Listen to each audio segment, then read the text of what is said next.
people who live hard lives and who suffer a lot, I'm sure they don't want to come back for round two. But I mean, despite my challenges in my situation, I like to think that I mean, I very much enjoyed my life so far. Has it been all happy? No, certainly not. Mm. But would I trade the good moments for having no bad moments? No. I like the good moments and I take the bad with them.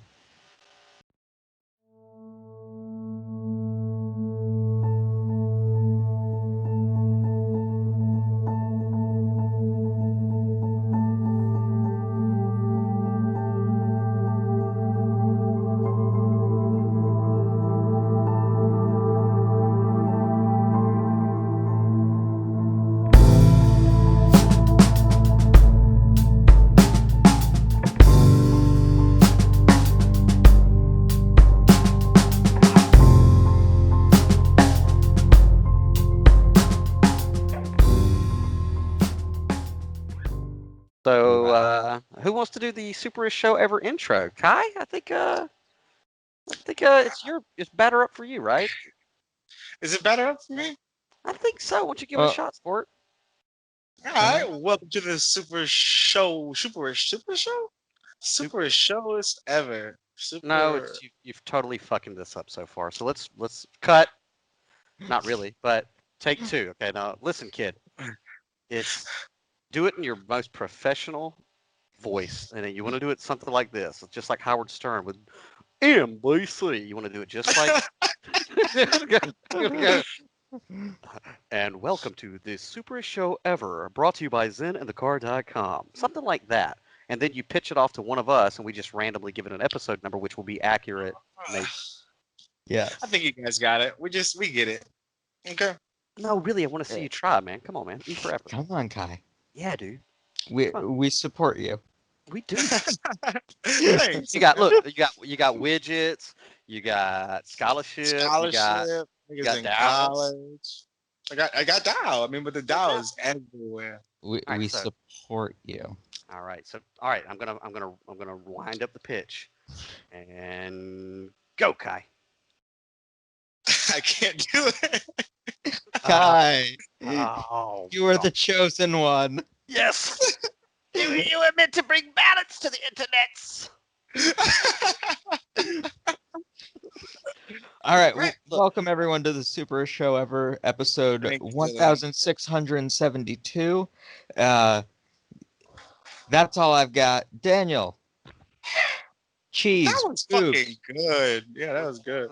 1,700. No, 1672. 1,672. Mark. Okay. Cheese, boobs, go. Cheese boobs. So, I thought that what we that little nougat that we were actually discussing within that Matrix thing was really good that we were on about Taoism, and reincarnation and things of that nature. And my fear is that some people will miss that bit of goodness that all of us. I think it was really good what we were talking about. So I would like to kind of roll on that to begin with. And kind of revisit it. And if we repeat a little bit of it, that's fine because people who are going to listen to this probably wouldn't listen to the Matrix Reloaded review anyway. So, Why the fuck? Why the fuck not, guys? They're movies. They're great. Watch yeah, them. yeah, Dylan. But you and I both know that most people don't see the deeper stuff in film. They don't connect the two, which is weird that they don't connect all these things together. So they'll be, Taoism, reincarnation, spirituality and stuff. I don't want to do that. But Matrix, it's like, oh yeah, it was a cool movie. Let me listen to this shit. Yeah. Cool movie, brah. Good movie, bruh. No, I thought that was a really good little bit too.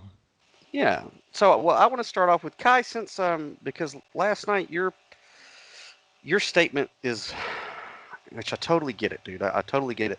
That reincarnation is cruel. Do you think that since we discussed it last night, is that still your opinion, or are you chewing on it?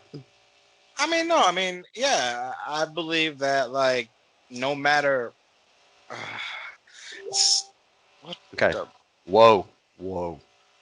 3-minute warning. We know what happened with the internets last time we were on mushrooms doing a Kai, podcast. Kai, you are Yeah. in this world here. All We yes. support you. We are your anchor. All other social media needs to be disabled at this point. All text messages, all of that shit. Okay, needs to right You are now. you are in a bubble of cheese. You are in a bubble. You're in a safe space. What kind of cheese? Like Gruyere? Well, we already know it's not going to be Monterey Jack if it's up to Dylan. No. Why would I stick him in a bubble of shit? Oh, that was a good one. You don't know it. You just started cheese wars, motherfucker. All right. I will happily fight this war. Oh, man, I got it. Anyway, so you go ahead, Kai. What are your thoughts on now? Now that do you still think reincarnation is a cruel joke? I mean, yeah, I do. There's, for me, I want to break that cycle of having to come back and do this shit over and over and over and over again. Cause like, dude, like it was rough the first time, you know? So Well, yeah. yeah. But you're So typical. Go ahead, Dylan. sorry. Go ahead. No.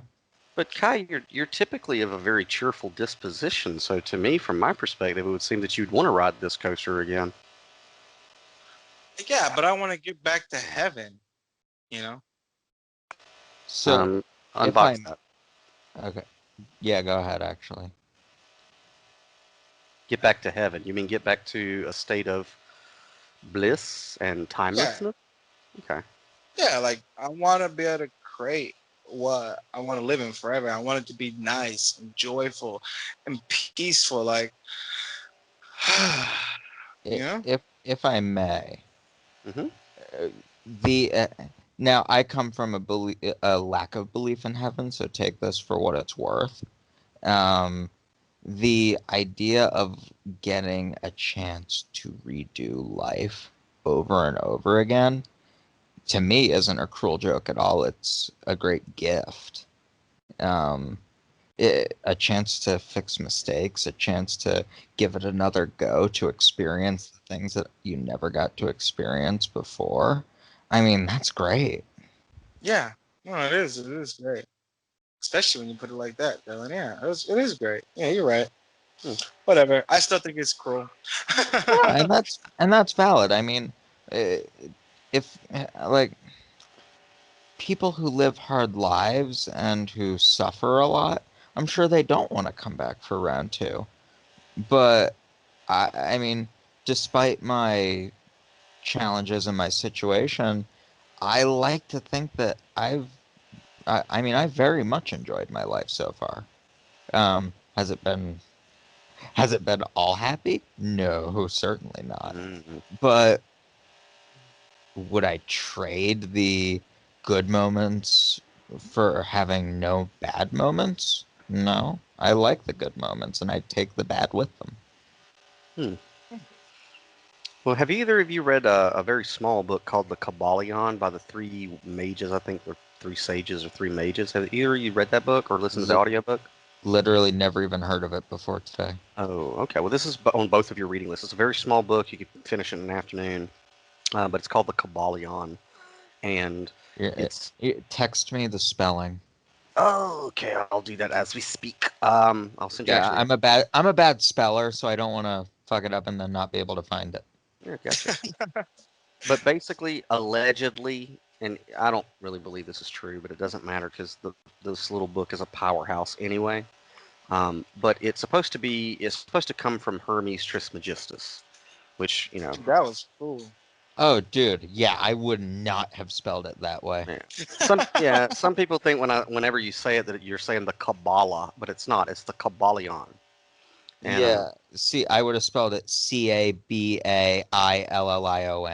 right, but especially with these principles. Let's see. Let me pull up the principles because I think that's not copyright. Like, oh, the book's not really copyright infringible anyway because who the fuck's going to sue you? Well, Um, after a certain point, um, things become public domain.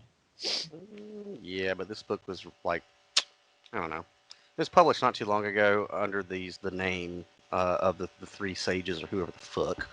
But anyway, Oh, okay. basically, the very first principle of the Kabbalion's teaching is that all, A-L-L, all is mind. Mm-hmm. All I right, so agree. Kai, do you? What? That all is mind. Yeah. I Okay. mean, I would take it a step further and say all is perspective. Ooh, yeah, that was good. I would say that perspective is something that is within mind. Sure, it is, but it is what we interpret the mind through. A human can't comprehend something without perspective. Hmm. Agreed. I mean, I think that's what the human experience is about, is Uh-huh. giving the mind of all of God, of Uberverse, a way or a set of eyeballs to look at itself, right? So in the Kabbalion, you have the principle of mentalism, which is all of mind, and then you have the principle of correspondence, of vibration, polarity, rhythm, cause and effect, and gender. And basically, when you read this book, it talks about ebbs and flows. And the way I like to describe it is pendulums, like life. All of us can pull that pendulum as far to joy, happiness, and bliss. We all have those moments in our life. Well, according to, rhythm, it's going to swing the exact opposite towards despair and sorrow and darkness, like a pendulum, right? Mm-hmm.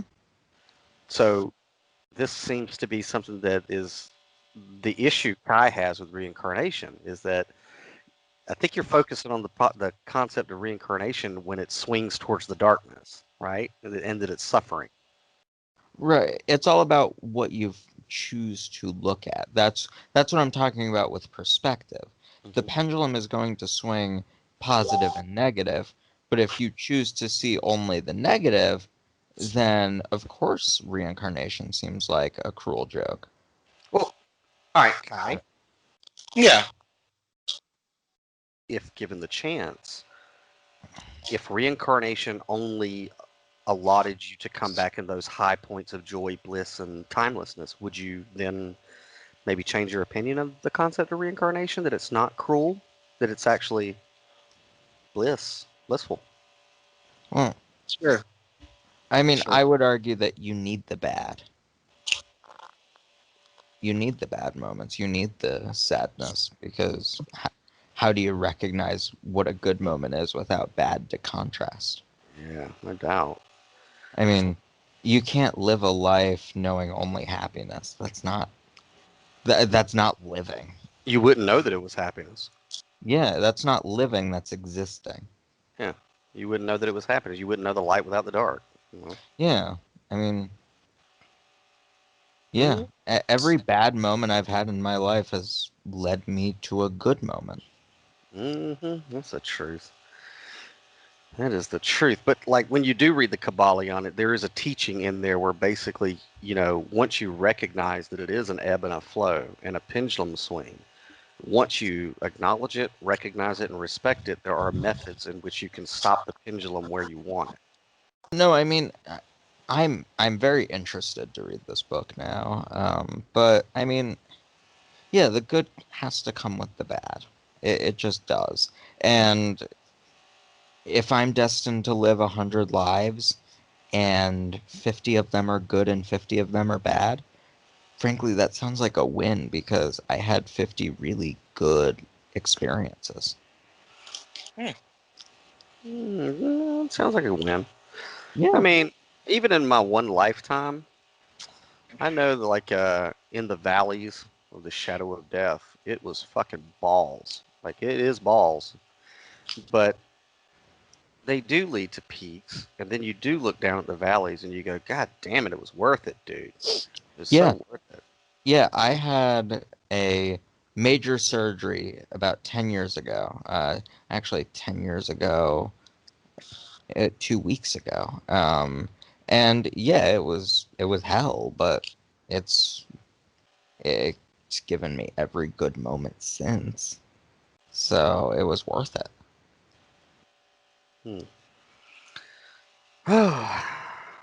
Yeah, so was that a near-death experience for you? No, it wasn't a near-death experience. It was a preventative spinal fusion surgery, Mm-hmm. um, where they stick a titanium rod in your spine and fuse it to straighten you. I mean, I would still be alive right now if I didn't have it, but my quality of life would be drastically reduced.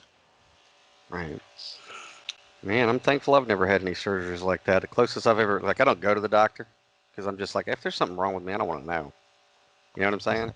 Well, That's just me. yeah. I mean, at this point, I tend to agree, but I also don't go to the doctor because I don't really get sick. Right. Rarely do I ever either, but like I did have to go get stitches once. That was, it was like, oh, there's blood gushing from my wrist. I probably need to not be stubborn tonight or whatever. Yes. Tonight is a night for medical expertise. Tonight is a night to compromise my values on the medical industry and get them to suture this before I'm feeling a little lightheaded. So, Yes. Principles only help if I am alive to enact. yeah, that was a fact that I got a pretty groovy scar from it though. So that's pretty neat. That's pretty neat.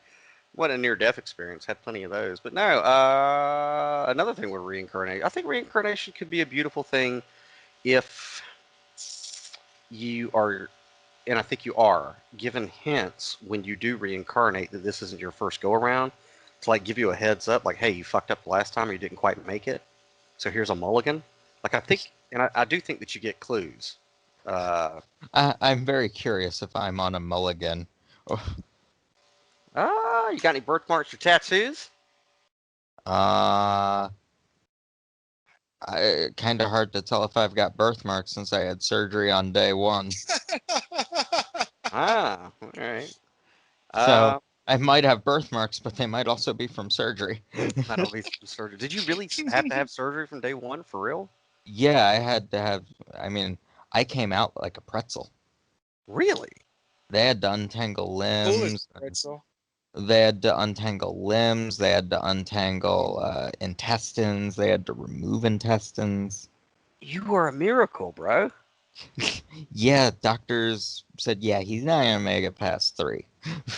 Yeah, you are a miracle, bro. I would certainly say that this is your last incarnation. If I were a betting man, which is funny. Speaking of which, sidebar. Are you a betting man? Not really. I'm a winning man. I don't gamble. I win. Oh, Uh, arrogant. it's not arrogance. I'm just better than you. Oh, Yeah. very arrogant I had. indeed. I used to have a sign that said that in my office for the longest time. I'm not arrogant. I'm just better than you. Nah. I kind of want that sign. I'll look for I, it. See if I can find it on the Etsy. I got some bullshit to talk about. Maybe off air because I don't know if I should talk about it on air, but I got some bullshit. Talk about it, dude. Talk about it. No, because it might actually endanger Oh. funds for a program. Okay, well then don't. Like it might actually be a problem if I talk about it, but I'm dealing with some bullshit. We'll talk about it all. Some bullshit. It's a bull of shit. It's a bull of shit. Yeah, I don't know. Yeah, ain't we all? Hey! Don't throw me into this. I ain't a bull of shit. If you want to say we're all bulls of shit, that says something about you. I know. I said we're all dealing with our own particular bowls of shit. Oh, okay. That's Yeah. different. I got some too. I have to deal with it every day too. Anywho, back to spirituality, reincarnation, and whatnot. Yeah. I don't know, man. The way I look at it now, especially we're talking about simulation theory and all that good stuff, is honestly, I think that our highest self is jacking into a video game, getting shits and giggles out of replaying the same level over and over again until we master it, really. Yeah, I mean, the way I see it, maybe this is the wrong way to think about it, but it's how I do at the moment, is that it we can't control whether this is a simulation or not. We can't affect that change, This is a if this is a simulation, it's a simulation. So I feel almost I feel like it's almost worthless to ponder it because what does it change about the reality we live to know that Well, it's a simulation? my perspective on simulation theory, and I guess maybe it is because of the Matrix. Jesus Christ. Hi. We are I'm a running a perfect. professional broadcast. My thing with simulation theory is this. I think it may be because of the Matrix that we have a knee-jerk reaction to go that we are subject to it. But from my perspective, we're actually programming it. We are. Maybe. But And but again, even if I agree with that, and I will for the sake of the discussion, what does it change about the reality I live? Genuinely. could live. Hmm. If you're programming it, like it's like the ancient one says, when she's having that conversation with Stephen Strange, she's like, "Do you believe that it's the cells putting themselves back together?" And he's like, "Oh yeah, whatever." And she says, "Well, what if I told you that the cells could put themselves back together in all sorts of ways?" So if we, hmm, I'm having So, a, hold on, I think I get what you're saying. So you're oh, saying lucid dreaming, except in reality. yeah, dude, I'm telling you the most honest and truthful hymn that you can ever sing above any scripture, above any school of faith is row, row, row your boat gently down the stream, merrily, merrily, merrily. Life is but a dream. You're within a dream, and you can become lucid within that dream, and start to manipulate the dream if you were so inclined. Is what I'm saying. Just saying. I, I'm one of those casual watchers where I'm kind of curious where you take me with this. Let's see where this story goes. It might go into areas like I don't talk about No, public. no. No, not that. Like, what I mean is, in terms of affecting the dream, that's that's not really my cup of tea. I'm curious where the dream's gonna take me. Yeah, but to a degree, you also want to go. I don't want that horse shit happening. No, So no, no. Yeah, you don't want you don't want it to be a nightmare without your fucking hand on the wheel. You know what I mean? Because no, that can suck. So no. if, But no. but I get what you're saying. You want to be surprised to a degree. Yeah, I want to. I want to see the infinite possibilities that life has in store. Well, that's you, and totally Absolutely. feel you on that. But me being me and a Virgo and a kind of not a I don't I have been called a control freak. I'm not right. I'm I not a mean, control freak. I'm a control freak to some degree, but if we're gonna have a world of infinite possibilities, a world where basically anything is possible, well, damn it, I want to see what's possible.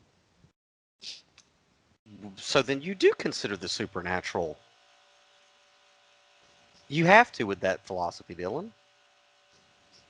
I will never discount the possibility of the supernatural because science is always finding things that it can't explain and that it works to explain. What I do discount entirely is, say, possession. I don't know. I find the idea of possession to be a little You mean like demon possession? ghost possession. Ghost possession? Like ghosts coming and possessing the bodies of the living, or demons, or exorcisms. Now we're Hmm. getting a little.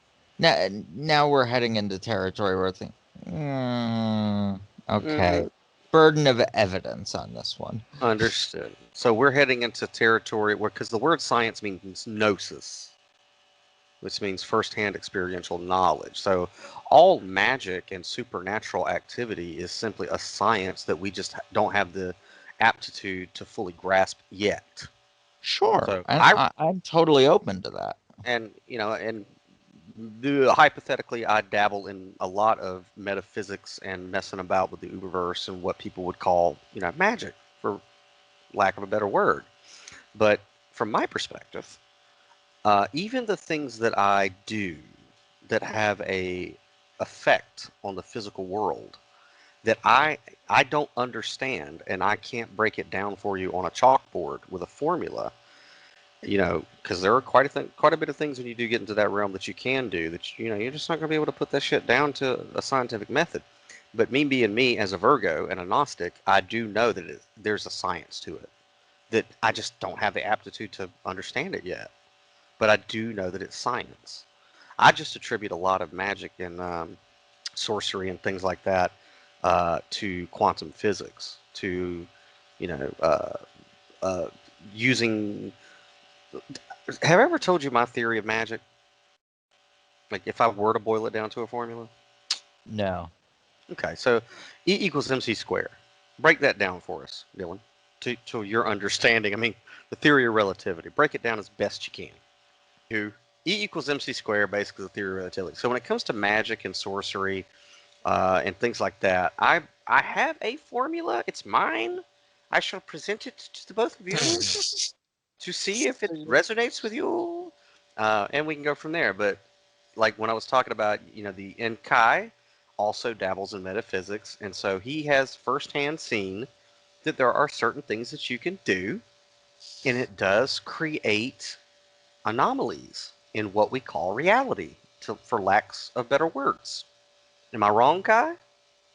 No, dude. I'm doing it right now. I'm doing it right now. I mean, and even without hallucinogenics, of course. But we're talking about ritual stuff that you can do that does it alters matter, um, and it works. Even people who are lay people who are just like they grew up watching Harry Potter, or they watch The Craft or whatever, Charmed or whatever, and they just fuck around with what they saw on TV. They even know that it works. They don't have a full grasp of it, which is why I don't. It's like Christ said, "Don't cast your pearls before swine." You don't want to drop hardcore metaphysical knowledge on what I call toddlers with AK-47s. Why would I teach some bitch that like hates men because she's got daddy issues how to completely alter reality when she's gonna go south and do it for personal means, or for hurting other people, or for means of power? So I don't drop those bombs like that. I give them red herrings. Does that make sense? Like, Yeah. yeah, you dumb bimbo. Go pick up trash on the side of the road and put it in your pocket, and that means this or that, just to see if they'll do it. And then they always turn into Gollum from Lord of the Rings, and the precious. You know what I mean? Am I lying, Kai? Nah. Yeah, we've seen it. We've seen them go dark. But it does work. There is a science to it, and even though some of the sciences I don't really know how to put it on paper, what I have been able to put the formula is thought plus vibration equals manifestation. And the faster the vibration, the faster the manifestation. So do you guys get that? Because I'm going to break it down a little bit more. No, that makes sense enough to me. Okay? What? Does that make sense to you? Yeah, dude. I'm doing some cool shit right now. Okay. Kai's not here. Kai's not here right now. Leave a message after the beep. Leave a message after that. No, it's like I'm here, guys, but like, I'm not. Right. It's So okay. It's okay, Kai. We still support you. we still support you. You know what? I need that, guys. Like, I need to hear that more often than not. Yeah, because that big Baloo thing is a facade. You're inside. There's a baby. We both know that. We all know that because we all got that baby. Crying inside of us. It needs a hug. It needs to be told it's loved. Sometimes a little too much. Anyway, I'm glad we had this moment, guys. So let's get back to good Group shit. hug. Group hug. Pat, nigga, pat. All right, so I developed this from thinking on my days as being addicted to painkillers, right? Which addiction's a wonderful thing, especially if you dabble in metaphysics, because it teaches you something if you get your head out of your ass about it. But when I was addicted to painkillers, and I didn't have them, I remember literally driving down the highway and I would see in front of me, I would visualize little pink pills or whatever it was I was popping at the time, like Pac-Man going down the road, right? And my consciousness, my thoughts were so intensely on that one singular thing, getting that pink little pill. And there was so much, so there's your thought, that's your consciousness. So I created the thought, right? It's visualized in my mind. I can see those pills, and believe me, I saw them crystal clear. By the way, Daniel. You only got a few minutes. Yeah, I got like two. Damn, dude. Yeah. You lost your mouse again? No, he's No. got to go, dude. I have a bedtime so that I can get up for work and school. Yeah, we should adopt this habit. Anywho, so I'll wrap it up. So Sorry. basically, I would see the thing very crystal clear. Emotion, a lot of emotion was generated, and the longer away from the substance I was, the stronger the emotion or vibration. And sure as shit, it didn't matter if I had negative money in the bank. By the end of that day, that thing was going to be in my hand, and it was every single time. So when I got off of painkillers, I was like, hey, that's a neat trick. Because if it works for painkillers, it works for pretty much anything. And the principle is basically thought or consciousness plus vibration equals manifestation. The higher the vibration or emotion attached to it, the faster and bigger the manifestation. That's my formula for magic, really. And it's a science. It goes down to the submolecular level. I mean, this is science. So even magic can be broken down that way. Right, and I mean, that's the thing. That's why I'll never just outright dismiss the supernatural, because there are plausible explanations out there that I'm sure science may eventually catch up with. I hope they don't, though, because it's so much cooler to just wave sticks around and burn candles and stuff and let people think you're weird when actually you're a physicist. So, So that's why you have a stick. I am not denying or confirming why I have this stick. Actually, the stick was given to me by my piano teacher and my guitar teacher to learn both at the same time because there's keys on either end, so I'm learning the piano and the guitar at the same time. No, your stick was given to you because of a YouTube video. Nope, that's one possibility in the mythos of my stick that we. Oh, right, your stick's backstory is multiple choice, just like the Joker's. You nailed it. So that would conclude episode 1672 of the Superist show ever, which is a smaller nugget, but I think we got some gems out of this motherfucker. Yes. In conclusion, everybody, cheese, boobs, we're out. And we're out. Clear. Clear. Before Kai goes into fucking outer space, it's coming. And we're about to watch The Matrix Reloaded. Fucking mind blown, bro. Yeah, I don't know about you, but I actually think that was really good. What do you think, Kai? What? That was pretty good, I thought. I mean, yeah, it's good. You're back there just tripping. What are you looking at back there? My hands. Yeah. Kai, how many fingers do you have? 3. I got 10. Wait, on how many hands? 4. So